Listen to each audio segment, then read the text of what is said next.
มาค่ะพี่หมีพาเข้าครัวมีความอยากกินข้าวเหนียวหมูปิ้งมากๆเลยค่ะวันนี้ก็เลยจัดซะเลยก่อนอื่นนะคะหมักหมูปิ้งไว้48ชั่วโมงกันเลยค่ะหรือเรียกง่ายๆว่าหมักทิ้งไว้2วันเลยนะคะเพื่อความนุ่มหอมอร่อยค่ะเลยต้องพิถีพิถันหน่อยนะคะขั้นตอนแรกเลยนะคะ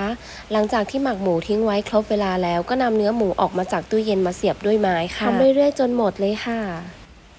จากนั้นก็ไปเริ่มปิ้งย่างกันเลยค่ะแต่มีความเอ็นดูมากๆเลยค่ะเพราะว่าเราย่างจากเตาแก๊สนะคะสูตรพิเศษเด็ดไม่เหมือนใครค่ะไม่ใช่หรอกค่ะจริงๆเราไม่มีเตาย่างก็เลยปิ้งย่างจากกระทะไร้น้ำมันเอาค่ะเปิดไฟอ่อนนะคะแล้วหมั่นคอยดูตลอดค่ะเพื่อไม่ให้มันไหม้นะคะย่างไปย่างมาเผลอแป๊บเดียวเสร็จแล้วค่ะเสร็จแล้วพร้อมเสิร์ฟหน้าตาน่าทานอยู่นะกินกับน้ำจิ้มแจ่วค่ะแซ่บสุดๆเลยพร้อมกับข้าวเหนียวด้วยแต่วันนี้ข้าวเหนียวเราไม่ผ่านนะคะเพราะว่าแฉะสุดๆเลยรอบหน้าต้องแก้ตัวใหม่แล้วค่ะไปค่ะหิวมากๆแล้วไปตั้งโต๊ะกินกันเลยเสร็จแล้วพร้อมเสิร์ฟ